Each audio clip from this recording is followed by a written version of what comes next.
Welcome to நாத்தனார் kitchen. இன்றைக்கி நம்ம ஈஸியாக ஒரு மிளகு ரசம் பண்ண போகிறோம். அதுக்கு முன்னாடி ஃபஸ்ட் டைம் நம்மளோட சேனலை பார்க்குறவங்க சப்ஸ்கிரைப் பண்ணிக்கோங்க. அப்படியே பக்கத்தில் உள்ள பெல் ஐக்கானை கிளிக் பண்ணுங்கள். ஆல்ன்ற ஆப்ஷன் வரும், அதையும் ப்ரெஸ் பண்ணிக்கோங்க.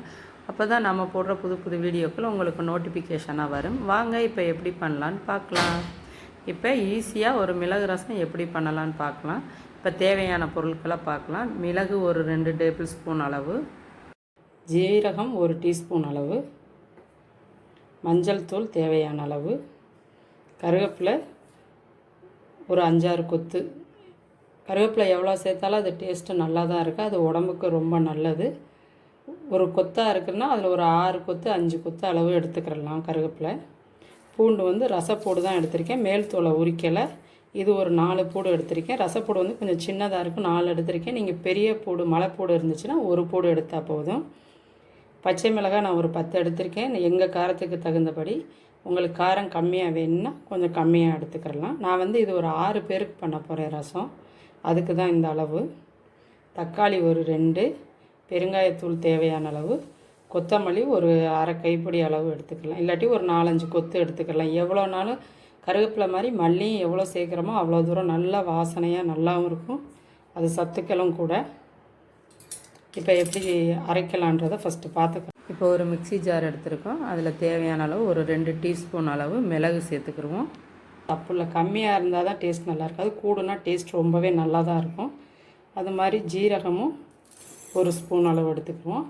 இதை இப்போ லைட்டாக ஓட்டி எடுத்துகிட்டு வந்துக்கிறலாம்.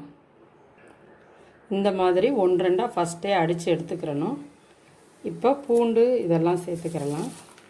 ஃபஸ்ட்டே எல்லாத்தையும் சேர்த்தோன்னா அந்த மிளகு ஜீரகம் அரைப்படவே படாது மிக்சியில் போடையில். நான் எப்போயுமே அம்மியில் நுணுக்கி தான் வைப்பேன். எல்லாருக்கிட்டையுமே அம்மி இருக்காது. மிக்சியில் அடிக்கையில் இந்த மாதிரி தான் செய்யணும். எல்லாத்தையும் மொத்தமாக போட்டு அடிச்சிடக்கூடாது. இப்படி செஞ்சால் தான் கரெக்டாக இருக்கும். இப்போ இது கூடையே நம்ம கருவேப்பிலை சேர்த்துக்கிறலாம். இது கூடையே நம்ம பச்சை மிளகாயும் சேர்த்துக்கிறலாம். இதில் கொஞ்சமாக இந்த மல்லியோட காம்பு மட்டும் கொஞ்சம் இந்த அளவு தண்டை மட்டும் சேர்த்துக்கிறலாம். இந்த தலை எல்லாமே லாஸ்ட்டில் தான் நம்ம சேர்க்கணும். இப்போ இதை அடித்து எடுத்துகிட்டு வந்துக்கலாம். இந்த மாதிரி தான் இருக்கணும், இப்படி 1-2 தான் இருக்கணும். அப்போ தான் ரசம் டேஸ்ட்டாக இருக்கும். வலுவலுன்னு அரைச்சிடக்கூடாது. பல்ஸ் மூடில் தான் வச்சு சுற்றி எடுத்துக்கிறணும். இப்போ எப்படி நம்ம மிக்ஸ் பண்ணி ரசம் பண்ணலான்றதை காட்டுறேன். இப்போ புளியை கரைச்சி நல்லா எடுத்துக்கிறலாம். புளியை நல்லா கரைச்சிட்டோம். வேறு ஒரு பாத்திரத்தில் இப்படி வடிகட்டிக்கிறணும். இந்த மாதிரி சக்கையெல்லாம் நின்றும், அதை எடுத்துடணும். இந்த புளியை ஒரு 2 டைம் தண்ணி ஊற்றி மறுபடியும் நல்லா பிசைஞ்சு தண்ணியை இருத்து நம்ம எடுத்துக்கிறணும். இப்போ ஒரு 2 டைம் தண்ணி ஊற்றி நல்லா புளியை கரைச்சி எடுத்தாச்சு. இது அதோட சக்கை, இது வேஸ்ட்டு கீழே இப்போ புளியை கரைச்சி எடுத்தாச்சு. புளி தண்ணி ரெடி ஆயிடுச்சு. இந்த அளவு கரெக்டாக இருக்கும். இப்போ புதுசாக பண்ணுறவங்களா இருந்தால் புளி இந்த அளவு போட்டிருக்கோம், எப்படி இருக்குன்னு பார்த்தா புளி தண்ணி கரைச்சிட்டு ஒரு பாதி கிண்ணத்தில் தனியாக எடுத்து வச்சுக்கிறணும். நம்ம அரைச்சது மற்ற மிக்ஸு எல்லாம் சேர்த்து மிக்ஸ் பண்ணதுக்கப்புறம் நம்ம கொஞ்சம் லைட்டாக குடித்து பார்த்துட்டு புளிப்பு சுவை பத்தலைன்னா அந்த மிச்ச தண்ணியும் சேர்த்துக்கிறலாம்.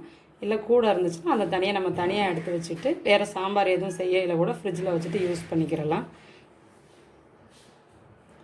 இப்போ இது கூடயே நம்ம அடிச்செடுத்த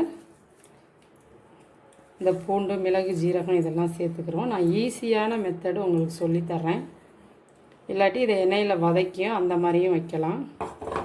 இது நார்மலாக ஈஸியாக வச்சிடலாம். இப்போ கொரோனா டைம் அடிக்கடி ரசம் அதிகம் சேர்க்கணும், ரொம்ப வேலையாக இருக்குமோன்னு இல்லாமல் ஈஸியாக செய்கிறதுக்கு இதை சொல்கிறேன். இது ஒரு 1/2 டீஸ்பூன் அளவு மஞ்சள் தூள் இதில் சேர்த்துக்கிறணும். இது கூடயே கல் உப்பு சேர்த்துக்கிடுவோம். பாதி அளவு போட்டுக்கோங்க, பிறகு டேஸ்ட் பார்த்துட்டு கூட பாதி சேர்த்துக்கிறலாம். இப்போ 2 தக்காளி எடுத்து வச்சதை இது கூடயே நல்லா பிசைஞ்சு விட்டுக்கிறணும்.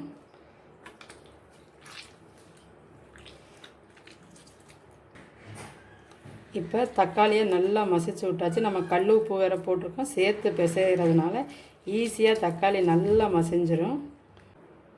இப்போ நல்லா மசிச்சு விட்டாச்சு. இப்போயே நம்ம உப்பு புளிப்பு எல்லாம் இப்போ செக் பண்ணி பார்த்துடணும்.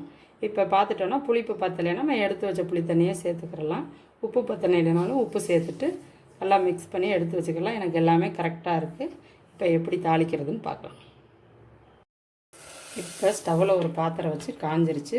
1 டீஸ்பூன் அளவு நல்லெண்ணெய் கடலெண்ணெய் எதுனாலும் யூஸ் பண்ணிக்கிறலாம். கம்மியாக ஊற்றினாலே போதும். ஒரு 2 டீஸ்பூன் அளவே போதும். ரொம்ப தேவையில்லை இந்த ரசத்துக்கு. நம்ம ரொம்ப தக்காளி அதெல்லாம் வதக்கி வைக்கிற மாதிரி இருந்தால் தான் அதிகம் தேவைப்படும். இது கம்மியாக தான் ஆகும். இப்போ எண்ணெய் சூடாயிருச்சு. கடுகு உளுந்தம் பருப்பு தாளிச்சுக்கிடுவோம். அது கூடயே ஒரு 1/4 டீஸ்பூன் அளவு வெந்தயம். ரொம்ப சேர்த்துடக்கூடாது. 1/4 டீஸ்பூன் போதும். 6 பேருக்கு பண்ணுறதுக்கு 1/4 டீஸ்பூன் போதும். ஒரு பட்டை வத்தல் 3 மிளகாய் வத்தலை உடைச்சி சேர்த்துருக்கேன்.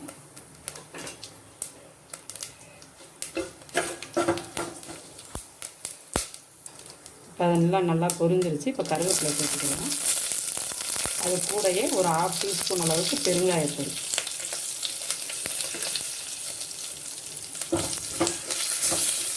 இதை நல்லா பொரிச்சிடணும். இப்போ நம்ம மிக்ஸ் பண்ணி வச்சுருக்கிற அந்த ரசக்கலவையை இதில் சேர்த்துடலாம்.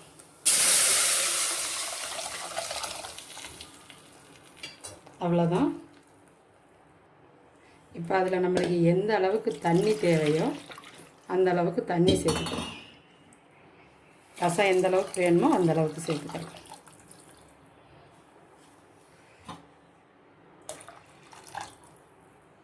உப்பு இதெல்லாம் தேவைன்னா செக் பண்ணி பார்த்துக்கோங்க. பத்தலைன்னா இப்போ உப்பெல்லாம் சேர்த்துக்கிறலாம். இப்போ இதை போட்டு மூடி வச்சிடலாம். கொதிச்சிடக்கூடாது. ஒரு 5 நிமிஷம் தான். நுரை கூட்டி வர்ற டயத்தில் நம்ம ஆஃப் பண்ணிடணும். அப்போ பார்க்கலாம். இப்போ ஒரு 5 நிமிஷம் ஆயிடுச்சு. பார்க்கலாம் ஓப்பன் பண்ணி. இந்த மாதிரி நுரை கூட்டி வரும். இந்த டயத்தில் நம்ம கட் பண்ணி வச்சுருக்கிற கொத்தமல்லி தலையை போட்டுடணும். எவ்வளோக்கு எவ்வளோ கொத்தமல்லி தலை போடுறோமோ ரசம் ரொம்பவே டேஸ்ட்டாக இருக்கும். இது கூட விருப்பப்பட்டால் பருப்பு தண்ணி வேணும்னா யூஸ் பண்ணிக்கலாம். இப்போ சாம்பார் வைக்கிறோம், ரசம் வைக்கிறோன்னா அந்த பருப்பு இருந்துச்சுன்னா கொஞ்சம் போட்டுக்கலாம். இல்லாட்டி தேவையில்லை. இப்போ நல்லா மிக்ஸ் பண்ணி விட்டுட்டு ஸ்டவ்வை ஆஃப் பண்ணிடணும். இப்போ ஒரு 5 நிமிஷம் மூடி வச்சிடணும். கொத்தமல்லி தலை போட்டு ஒரு 5 நிமிஷம் மூடி வச்சுட்டு ஓப்பன் பண்ணால் தான் அதோட மனம் செமையாக இருக்கும். ரசம் டெய்லி சாப்பிட்றது உடம்புக்கு ரொம்ப நல்லது. இப்போ கொரோனா காலத்தில் டெய்லி நம்ம ரசம் எடுத்துக்கிறது ரொம்ப நல்லது. இப்போ ஒரு 5 நிமிஷம் ஆயிடுச்சு. இப்போ வாசனை செமையாக வருது. நம்மளோட சுவையான மிளகு ரசம் ரெடி. உங்களுக்கு இந்த ரெசிபி பிடிச்சிருந்துச்சுன்னா நீங்களும் ட்ரை பண்ணி பார்த்துட்டு லைக் பண்ணுங்கள், ஷேர் பண்ணுங்கள். உங்களோட கருத்துக்களை கமெண்ட் பாக்ஸில் போஸ்ட் பண்ணுங்கள். தேங்க்யூ ஃபார் வாட்சிங்.